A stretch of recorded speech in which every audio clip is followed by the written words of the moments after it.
tarde, meus irmãos, paz do Senhor. Amém. Em primeiro lugar, é uma honra poder vir à casa alheia, fazer das coisas que eu mais gosto de fazer, que é partilhar a palavra de Deus. E desde já agradecer aos irmãos concederem-me essa oportunidade de fazer uma das coisas que eu mais gosto de fazer e fazer na vossa casa. É verdade que alguns rostos não são totalmente desconhecidos, ok? De atividades em conjunto, interdenominacionais também. Confesso que já conhecia a Gisele e o Weber Clay, que tinham lá aparecido em tempos, mas como ficava aqui mais perto para eles, acabaram por ficar aqui também. Mas é muito bom nós estarmos juntos. Okay? Obrigado, irmãos.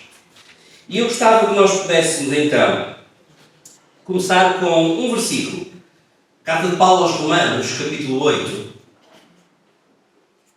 Carta de Paulo aos Romanos, capítulo 8, versículo 15. Nosso irmão Jorge tem razão ao dizer que esta visita há muito que é devida, fruto do horário do culto no Carvalhinho também, mas é bom estar aqui com os irmãos. Obrigado, irmãos. Sabe, eu gosto muito de ser crente. Não sei o que vocês sentem em relação a isso. Mas eu gosto muito de ser crente. Claro, com as determinadas ressalvas à terminologia, obviamente. Eu não gosto de ser religioso. Mas gosto de ter comunhão com o meu Deus. Gosto desta noção de que Ele é meu e eu sou dele. Esta noção de pertença. E visto que hoje é dia do Pai, gostava que nós pudéssemos pensar um bocadinho nisto também. O versículo diz: porque não recebeste o espírito de escravidão para outra vez estares em temor, mas recebeste o espírito de adoção de filhos, pelo qual clamamos: Abba, Pai. É verdade que é um clichê, é verdade que é um lugar comum dizer-se, e certamente vocês não só já ouviram, como já disseram, que cristianismo a sério, ser cristão à séria, não é ter uma religião, é ter um relacionamento. Também é verdade que esta expressão nem sempre foi usada nos púlpitos. Eu estou a imaginar Lutero, há quase meio milhar de anos atrás, ele não usava esta expressão. Era usado outro tipo de expressão, também tinha muito a ver com a própria maneira das pessoas olharem para Deus. Se calhar a expressão comunhão era mais usada. Usar esta expressão de Deus que quer ter um relacionamento connosco é algo relativamente recente. Mas é uma ideia correta, que tem permeado os púlpitos das igrejas. Aquilo que Deus quer ter connosco é um relacionamento. Deus não quer veneradores cegos, sem razão, adoradores que obedecem a uma série de regras, a uma lista de afazeres, na perspectiva de, eventualmente, se Deus acordar com os pés dentro da cama, acordar bem disposto e estiver para aí virado, quem sabe talvez fazermos uma benesse, fazermos um favor, ou quem sabe talvez fazermos merecer o céu. Isso não é cristianismo. Aquilo que a Bíblia me mostra é que Deus amou o mundo de tal maneira que deu. E este amor de tal maneira generalizado afunila depois no particular. Deus amou-me a mim. E Deus ama-me a mim. E faz tudo o que for preciso. Porque Ele não me quer perder a mim. Apesar de Ele não ser merecedor, Ele fez. E os coros que cantamos até agora, a mensagem era comum. Cristo foi o reconciliador. Cristo foi o Salvador, que nos fez ter a oportunidade de sermos filhos de Deus. Todos aqueles quantos o receberam. E esta é outra noção que nós vemos no cristianismo. Nem todos são filhos de Deus. É verdade que todos somos criados por Deus. Todos criados à imagem e semelhança de Deus, todos criados com o potencial de sermos filhos. Mas a verdade é que nem todos são filhos. Porque para haver filho, de acordo com a linguagem bíblica, é preciso haver relacionamento. E aquilo que não existe à cabeça é relacionamento com Deus, porque a Bíblia mostra-nos claramente que nós estamos afastados de Deus. Mas deixem-me, porque quando uma pessoa fala daquilo que gosta, normalmente as conversas são como as cerejas. A gente chega ali. Mas deixem-me acertar o pensamento. Já pensaram bem nisto? Há uma diferença posicional entre nós e Deus. Nós somos criatura, Ele é Criador. Ou seja, as nossas, e deixem passar esta expressão, espécies, não estão em pé de igualdade. Nós não estamos em pé de igualdade com Deus. Ele é maior. Ele tem uma outra autoridade. Ele tem poder sobre a nossa vida. Ele é Rei. Ele é Senhor. Ele é o Todo-Poderoso. Há uma diferença posicional. E só isto por si só já constitui um quebra-cabeças para a mente de muito ser humano. Sobretudo se pensarmos num ser humano que deseja ser suficiente por si mesmo. Que deseja ser senhor de si mesmo. Que deseja mandar na sua própria vida. Só a noção de que existe um ser que está acima de nós. Esta é uma verdade bíblica tão difícil de encaixar, mas tão linda. O meu Deus, Ele é independente. Ele não precisa de nada, nem de ninguém. Ele subsiste por si só. Nós, seres humanos, precisamos sempre de alguma coisa. Nem que seja ar para respirar. Dependemos do ar para viver. Dependemos da comida. Dependemos da bebida. E em termos emocionais, dependemos uns dos outros. Diria a sociologia, o homem não é uma ilha. Diria a Bíblia, não é bom que o homem esteja só. Nós precisamos de coisas. Deus não precisa de nada. Ele é Senhor. No entanto, apesar dessa diferença posicional, apesar dessa diferença essencial, em essência, porque em essência somos seres completamente diferentes e em termos de diferença ele dá-nos uma cabazada, ele vence-nos amigas. No entanto, ele não espera ser tratado no que tocante à posição. Nem espera ser tratado no que tocante à essência. Mas Ele quer ser tratado. Ele quer ser o nosso Pai. E isto por si só é tão lindo. Perceber que há um Deus que não precisa de mim para nada.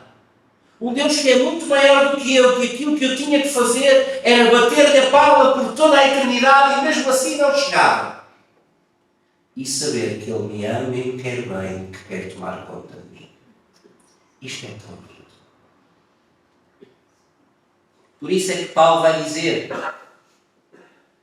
que nós recebemos o Espírito de adoção de filhos. Porque não éramos filhos à partida.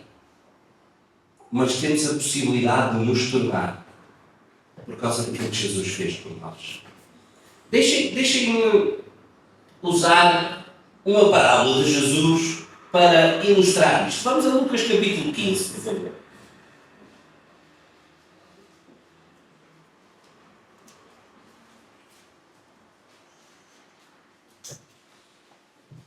A vantagem ou desvantagem de se pregar em casa alheia é que não se conhece as pessoas.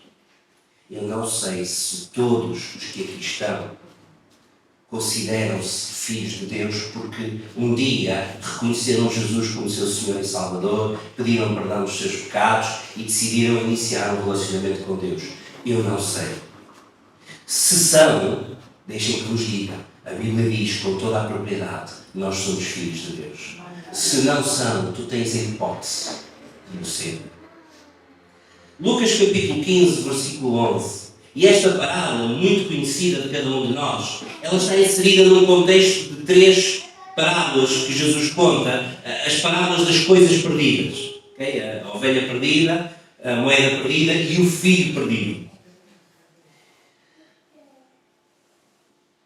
E quando nós interpretamos uma parábola, ou quando procuramos a interpretação de uma parábola, nós temos que seguir uma determinada regra. Quando Jesus contava parábolas, okay, ele dava uma ilustração, algo que não era, as personagens eram fictícias, não era da vida real, okay, mas ele ilustrava uma história para ensinar uma verdade.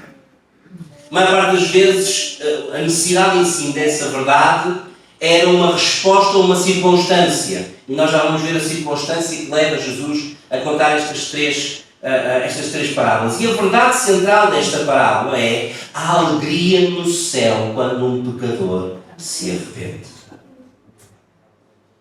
Ou seja, Deus quer que tu te voltes para Ele. Deus quer que haja uma ligação entre ti e Ele. Que a ligação que estava perdida seja reencontrada. E mais uma vez repito, Jesus abriu o caminho para que isso fosse possível. E o versículo 11 diz o seguinte: E disse, um certo homem tinha 2 filhos. E o mais moço deles disse ao pai: Pai, dá-me parte da fazenda que me pertence. E ele repartiu por eles a fazenda. Não vamos ler o episódio todo, ele certamente é conhecido de vós todos. Quero apenas colocar-vos aqui os personagens em cima. Um pai, 2 filhos. E lembrem-se disto, os 2 eram filhos. Qual é a razão pela qual Jesus conta as parábolas? Versículos 1 e 2. Chegavam-se a ele todos os publicanos e pecadores para o ouvir. E só o facto da Bíblia fazer questão de segmentar estes 2 grupos de pessoas mostra-nos o olhar com que as pessoas, passando a redundância, olhavam para aquele tipo de gente. Porque era preciso categorizá-los. Publicanos, cobradores de impostos, gente que sendo da nação, gente que sendo judeu, e não podemos esquecer que naquele tempo os judeus tinham a noção de que eles é que eram o povo de Deus. Eles é que eram os filhos de Deus. Eles é que eram a nação. Sim, é verdade, no passado distante Deus olhou para eles e escolheu-os para serem o seu povo. É verdade, a Bíblia diz-nos isso. Mas com um propósito. Sendo eles abençoados, eles seriam uma bênção e todas as nações seriam atraídas a Deus.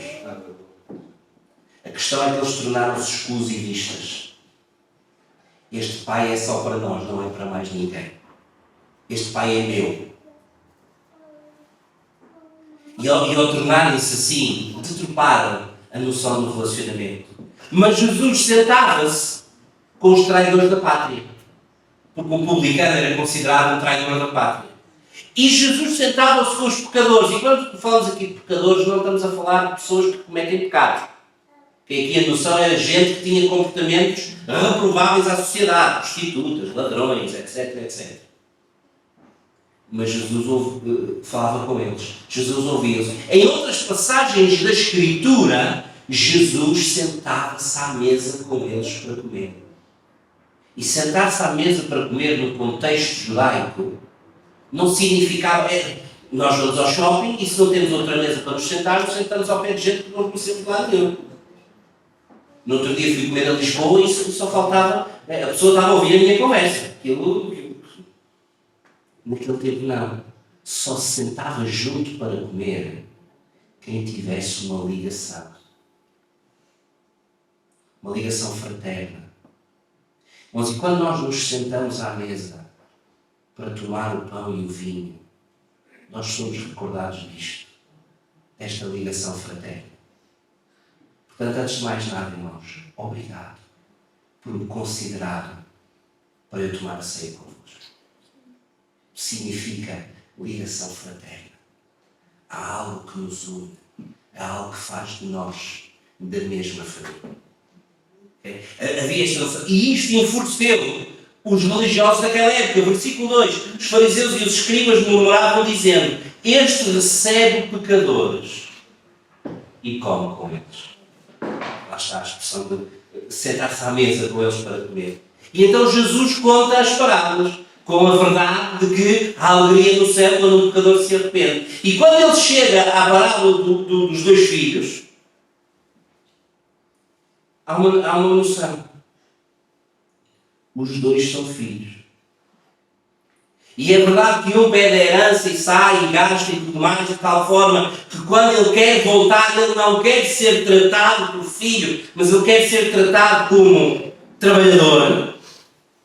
Mas a verdade é que os dois são filhos. Isto quer dizer o quê, em primeiro lugar? Que todo o ser humano tem em potência a possibilidade de ser filho de Deus. Porque na cruz, Jesus morreu por todos. Deus quer. É que se Deus não... Os irmãos já pensaram, se Deus não quisesse, nós podíamos esgravatar tudo aquilo que nós quiséssemos esgravatar. Mas a verdade é que Deus quis. Bendito seja o seu nome. Ele não precisava, mas Ele quis. Ele deu-nos essa hipótese de sermos seus filhos. Digam-me uma coisa. Em algum momento da vida deste pai, ele deixou de ser pai daquele filho? Mesmo estando ele distante, mesmo tendo ele desiludido, vamos dizer assim, o seu pai, mesmo ele tendo tido escolhas de vida provavelmente reprováveis, o pai deixou de ser pai.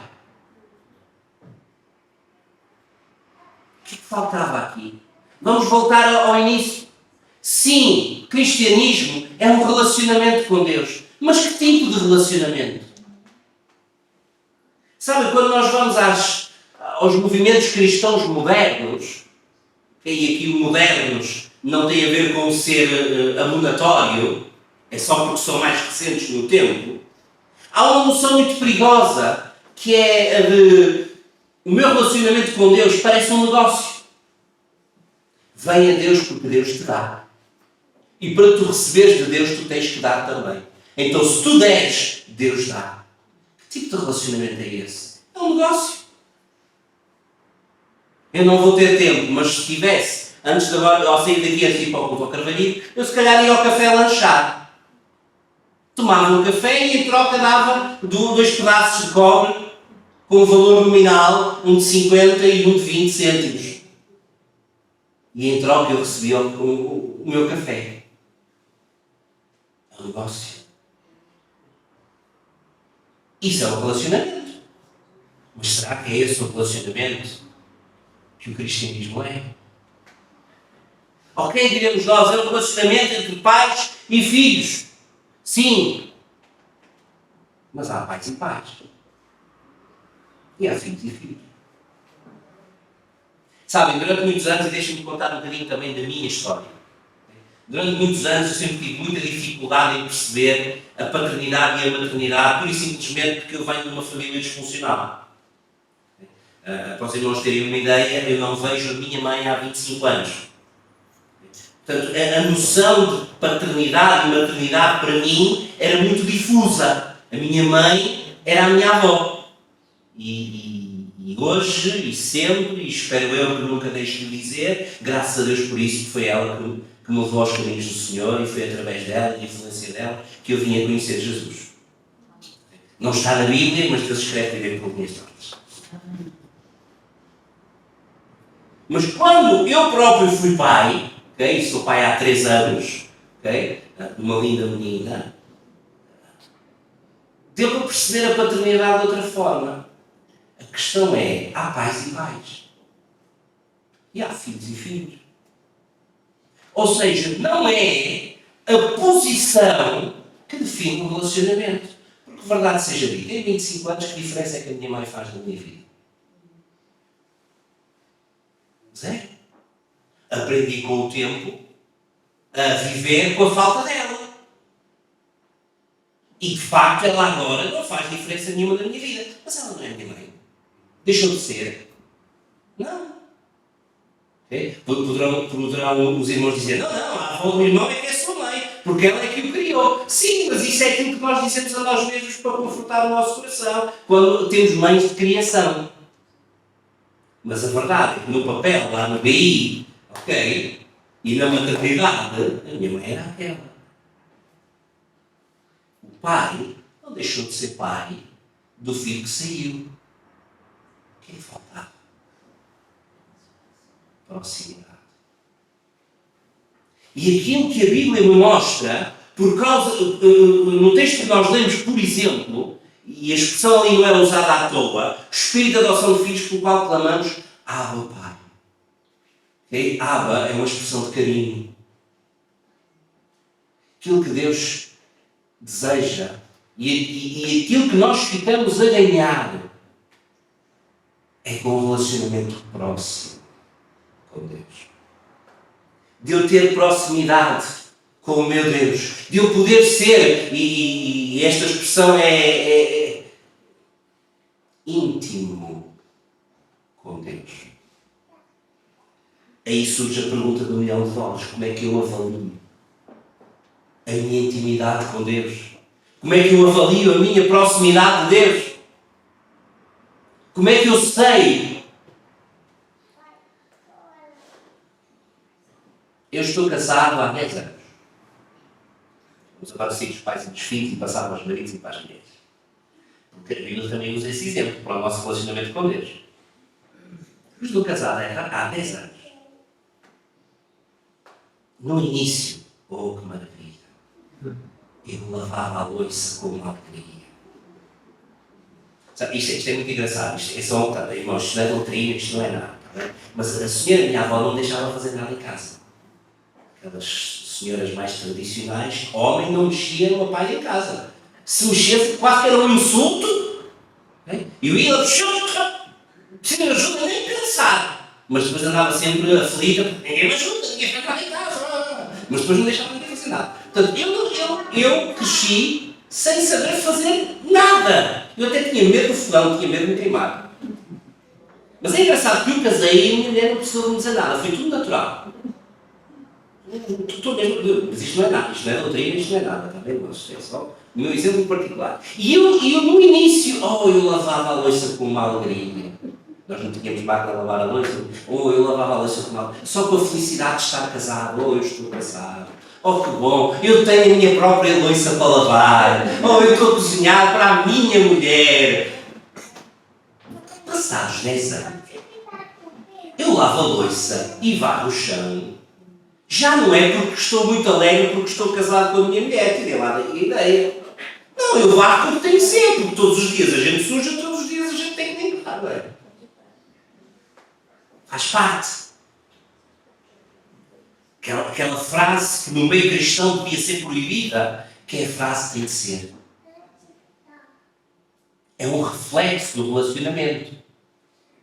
Se eu me meti nisso, eu tenho que levar isso até ao fim. Mas o ser reflexo do relacionamento não quer dizer que seja aferidor do mesmo.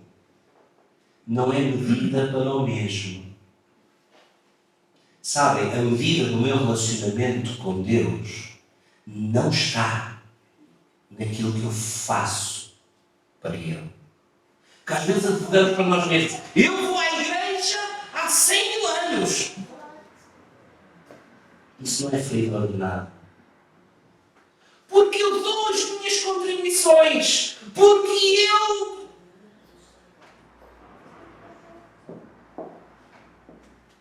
E às vezes, essas coisas tornam-se penosas. Porque estamos a aferir pelo lado errado. Se os irmãos me perguntam, tu varres a cozinha com alegria? Não varres. Não varres. Quem me dera a mim ter alguém que me varre essa cozinha por mim. Sabem quando é que eu faço alguma coisa em casa com alegria? Sabem quando é que eu cozinho com mais vontade? Quando a minha filha de 3 anos se lambuza toda e diz: esta comida está tão deliciosa. Por acaso ela é um consolinho a vê-la comer. Ela não é esquisita com nada.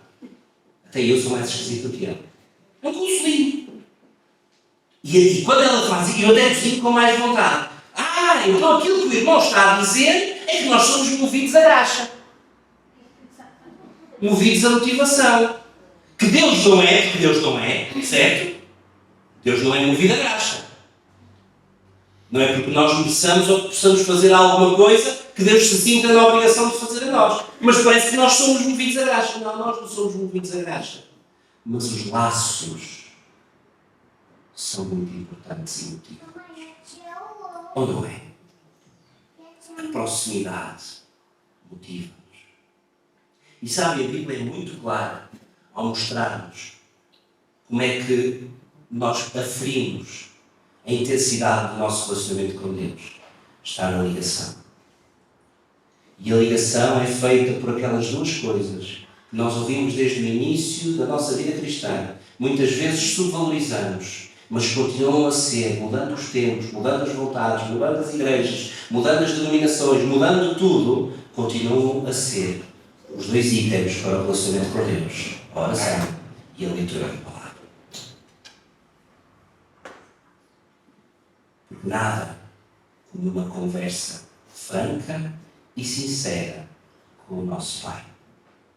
Sim, a sua palavra está revelada. Já não há mais nada a acrescentar. Tudo o que Deus tinha para nos dizer está dito. Em última instância, basta olharmos para Jesus. Tendo Deus falado de muitas formas, hoje falamos pelo Filho. Ele é a revelação completa. E eu quero saber o que é que Deus quer, eu quero saber qual é a vontade de Deus. Olho para Jesus. Claro que isto depois tem as suas manigâncias e os seus especificidades na vida de cada um de nós. Ok, tudo bem. Mas a minha arma é a oração. Ressalva. Oração, conquanto seja como Jesus disse para nós fazermos. Que não seja uma vã repetição. E a vã repetição não tem só a ver com o uso de determinadas palavras ordenadas de determinada maneira na esperança que isso faça mover Deus como se palavras mágicas fossem. Aquilo que nós comumente chamamos rezas. Sim, nós sabemos disso, e isso não é falar com Deus. Mas sabem, por vezes nós fazemos repetições vãs. Não dizemos esse receituário, mas fazemos. Sabem, quando... Deixem-me voltar outra vez à minha casa. Porque quando a gente fala de nós mesmos, estamos à vontade. Senhora, minha avó tinha um hábito fantástico. Quando não ia ao culto, houve uma temporada da minha vida que eu só não ia ao culto à segunda-feira à noite. Minha avó batia os sítios todos. Era a terça noite, era a quarta noite, era a quinta noite, era a sexta noite, era a sábado, o dia inteiro, era o domingo. Havia férias de verão que eu não sabia outra coisa senão que era ir à igreja. Mas quando ela não ia, era certinho direitinho. Ela jantava entre as 7 e as 7h30, às 8 ia para a cama, via o telejornal, que era das 8 às 8h30, antigamente o telejornal não demorava 30 horas, chegava às 8h30, pedia-me para pôr uma cassete de uma pregação, e ela ouvia uma, era sempre a mesma. Houve uma que digo, irmãos, eu decorei aquilo tudo. Desconsolo para a minha vida quando aquele pregador foi lá à igreja e pregou a mesma mensagem e eu sabia agora. E eu estava sentado atrás do coral e comecei a dizer as frases que ele ia dizer a seguir e ele olhou para mim. De onde é que este rapaz sabe aquilo que eu tinha para pregar? Via a cassete da pregação, começava a ler a Bíblia e adormecia com a Bíblia aqui assim. Vó, estás a dormir? Estou nada, estou a orar, calas. Aquela oração que nós fazemos. Ai, Senhor, perdoe que eu adormeci. Senhor, abençoe. Não estou a falar disso. Nem estou a falar daquela que nós fazemos assim, Senhor, abençoe o mensagens. Estamos a falar de relacionamento e estamos a falar de intimidade. Uma conversa franca e sincera com o meu Pai. E às vezes isto é o primeiro bloqueador. Porque somos para ter uma conversa franca e sincera com o nosso Pai, nós vamos ter que admitir certas coisas. E temos vergonha. E temos uma vergonha que até faz sentido. Sabem, eu estive preso a isto muitos anos no meu cristianismo, que era a noção de... Eu, da última vez que falei com Deus, eu prometi que não ia fazer mais e fiz. Com que cara é que eu vou ter com Ele? Quando eu era adolescente, pouco tempo depois de ser batizado, eu recebi um livro sobre discipulado. E para o meu galo era um livro com bonequinhos, que era mais fácil para eu ler. E eu lembro-me de um dos bonequinhos, tinha um sujeito a dizer assim, não me apetece orar. O que é que eu faço? E o livro dizia em baixo: ora a Deus sobre o assunto. Sabem, a falar é que as pessoas se entendem. E mesmo que tu estejas numa posição em que não consigas ter uma conversa franca e sincera com Deus, por esta ou por aquela razão, a melhor solução que tu tens é falar. Como é que o filho foi ter com o pai? E reparem, apesar de ele não querer ser aceito como filho, de ele achar que não era merecedor de ser aceito como filho, de querer ser um trabalhador, ele começa assim: pai, toquei contra o céu e diante de ti. Já não sou digno de ser chamado teu filho. Recebe-me como um dos teus trabalhadores. Uma conversa franca e sincera com Deus. Irmãos, e agarrados às verdades bíblicas. Eu tenho uma frase: filhinhos, não pequeis, mas se pecares, tendes um advogado. Eu posso entrar com confiança, não porque eu mereça, mas porque o meu Pai quer falar comigo. A verdade é que Deus está desejoso de estar connosco. Só alguns pontos muito rápidos. Os irmãos têm aqui uma coisa que eu acho que é boa: não tem relógio. Não sei se é propositado ou não, mas não tem relógio que assim o pregador pode demorar o tempo que ele quiser. Falar com Deus inspira-nos. Quantas vezes nós perdemos o controle da nossa vida, no sentido de, em momentos de grande stress, de grande aflição, sentimos assoberbados, não sabemos que passo é que devemos de dar, não sabemos por onde é que devemos de andar na vida. E uma coisa tão simples como ir à presença de Deus é suficiente para voltarmos a ter foco, para a nossa mente ir ao lugar e para estruturarmos a nossa vida. Porque estar com Ele inspira-nos. E isso tem a ver com relacionamento.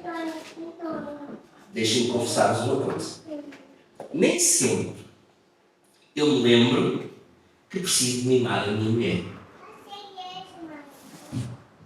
Nem sempre eu tenho ideias do que fazer com ela para a surpreender ou para ela se sentir satisfeita comigo. Porque a verdade é que com 10 anos de casamento e 6 de namoro, e eu acho que já queimei os cartuchos todos.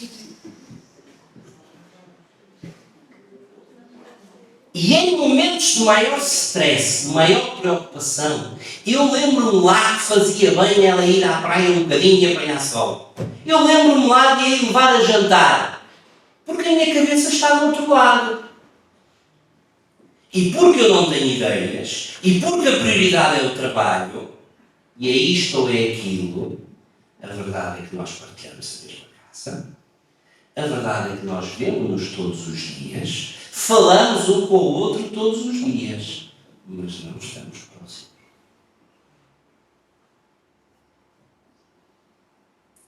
E normalmente o que é que o homem faz quando a mulher reclama? Dependendo se a mulher demora mais ou menos tempo a reclamar. Um grande gesto romântico. Oh, eu vou fazer uma coisa à grande e essa coisa à grande vai resolver e ela vai perdoar e vai pôr um pano sobre o assunto. Não vai nada. Não vai nada. Porque não é assim que se resolvem as coisas. Mas tem que ser um bocadinho cada dia. Às vezes começando pelo pequenino. Levar o cafezinho ao sofá, uma palavra aqui ou ali. E sabem, com Deus é igual. Às vezes a gente passa tempos e tempos e tempos e tempos de deserto. E de afastamento de Deus. Não é afastamento da igreja, não é afastamento da palavra, não, nada disso. Nós vivemos na mesma casa que Deus, fazemos as coisas com Deus, tudo igual. Só que temos outras prioridades, o nosso trabalho, a nossa família, e não tiramos tempo para Deus. E depois achamos que um grande gesto, Senhor, eu vou fazer... Não resolve nada. Querem ver uma coisa muito simples? Esta mensagem, eventualmente, poderá ou não o irmão estar sentado no seu lugar e pensar: realmente aquele rapaz tem idade para ser meu filho, mas ele está a dizer umas coisas certas. Se calhar eu devia estar mais próximo de Deus. Agora, quanto tempo é que vai durar esse efeito? Alguns de vocês, se calhar, amanhã já nem se lembram daquilo que eu preguei. Ou como é que era o nome daquele rapaz mesmo? Aquilo que foi lá no domingo, já não sei. Porque não é um grande gesto. São as pequenas coisas. É orar hoje um bocadinho. E amanhã se calhar mais um bocadinho. E depois no dia a seguir ler mais a Bíblia do que aquilo que eu costumo ler. E quando vierem as coisas grandes, eu vou vivê-las ao máximo. Porque eu estou próximo. Porque eu estou íntimo com Deus. Porque Deus vai me inspirar. E Ele vai conduzir o meu dia a dia. E eu vou vencer as provas da minha vida. Da mesma forma, a oração calma-nos. Dentro deste contexto, nós estamos assoberbados, descontrolados e tudo mais. Como uma criança se acalma ao colo do pai ou da mãe. Mesmo não estando o problema resolvido. Lembro-me de pequeno de estar numa disputa com a minha irmã por causa do textuário da escola dominical. E teimar com ela qual era o textuário e qual era o textuário. E a minha casa tinha alcatifa no chão, eu estava descalço, fui buscar a Bíblia para teimar com ela qual era o versículo e espetei um palito. Meu pai tinha um hábito horrível de palitar os dentes e atirar os palitos para o chão. E o palito ficou cravado na alcatifa e eu espetei o palito no pé. Nem imaginou o meu desespero com 8 anos. Minha mãe ia levar-me para o hospital, não é? O tempo de casa ao hospital e depois o tempo de espera no hospital que o médico chamasse. Mas ao colo da minha mãe eu sosseguei. O problema ainda não estava resolvido. O palito ainda lá estava. E doía. Doeu ainda mais porque o médico lembrou-se de tirar aquilo a seco. Sem coisa. Mas eu estava calmo porque eu estava ao colo da minha mãe. Sabe, às vezes andamos tão nervosos, tão estressados, tão preocupados com a vida. Quando a única coisa que nós deveríamos fazer era fazermos aquilo que a Bíblia diz. Fecharmos os nossos aposentos. E é o culto. Às vezes sem dizer nada. Porque algumas vezes nós temos preparado um discurso. Nosso Deus e Pai da Glória, Senhor eterno do nosso querido e amado. Há momentos em que não dá vontade de dizer isto, mas não. Só dá vontade de chorar, só dá vontade. Sabe, Deus não precisa que a gente diga coisa absolutamente nenhuma. Mas só o facto de irmos à sua presença. Porque Ele é nosso Pai. Se fosse só nosso Rei, lembram-se de Esther? Como é que Esther entrou na presença do Rei? Se morrer, morri. Já viram o que era entrarmos na presença de Deus assim? Mas nós vamos ao nosso Pai. E não é um Pai qualquer. É um Pai que é próximo. Um Pai que mesmo que andemos longe, Ele está. O texto de Lucas diz que Ele, chegando ao filho, abraçou-o e o beijou. E Deus está sempre de braços abertos para nós. E por último, e esta é tão interessante, a oração deleita-nos. Vamos voltar à varredura da minha casa. Tenho aprendido nos últimos tempos, por causa de dar à minha esposa, dar à minha filha, que há um prazer maior na vida em nós nos deleitarmos no bem dos outros do que no nosso próprio bem. Há momentos em que eu não consigo sair para passear, sair para fazer alguma coisa, dizer assim, ontem a minha mulher foi para Lisboa e a minha filha ficou com os meus sogros. Então eu tive um tempo só para mim. Há homem. Comida, televisão, sofá. Mas há muito tempo que eu não tinha uma coisa dessas. E verdade seja dita, eu aprendi a encontrar deleite noutras coisas. Por exemplo, estar em casa e ver a minha filha a ser pateta. A brincar. E eu olho para ela e eu consolo. Ou só ver a minha mulher sentada a ver televisão. Pronto, e eu consolo. Eu tiro deleite. Porquê? Por causa da ligação. É interagir. Tem coisas que dizemos que vou levar a minha filha ao zoológico. E preciso lá disso. Eu já sei que um leão é um leão, eu já sei que um elefante é um elefante. Mas só o facto de a levar. Quando a nossa oração é uma conversa franca e sincera com Deus, ainda que tenha que começar com temor e com confissão de pecados, ela acaba por se tornar um prazer. Salmo 37. Normalmente nós conhecemos o versículo 5, que é entrega o teu caminho ao Senhor, confia nele, e ele tudo fará. Mas antes, o versículo anterior diz, deleita-te no Senhor, e ele concederá os desejos do teu coração. E o versículo em si é uma contradição. Porque o deleitar no Senhor está intimamente ligado com a vontade dele. Porque há uma ligação, o meu gosto passa a ser as coisas dele. Porque da forma contrária, a Bíblia também diz que Deus deleita-se em nós. Deus olha para nós, olha para a nossa vida, olha para a nossa valorização, para o nosso crescimento e agrada-se disso e tem prazer nisso.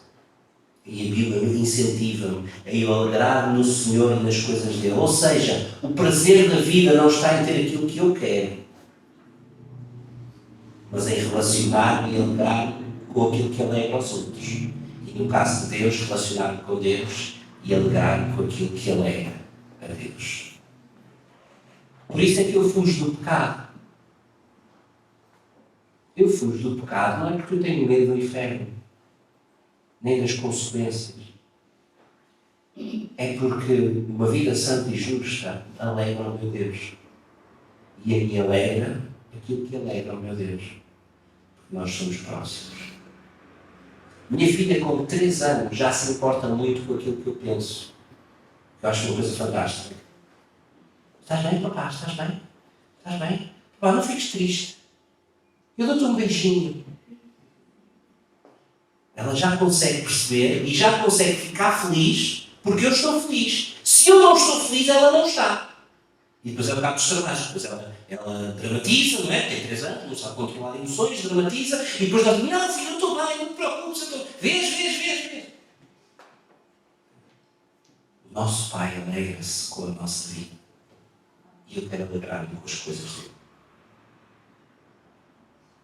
Nós temos um Pai. E isto é maravilhoso.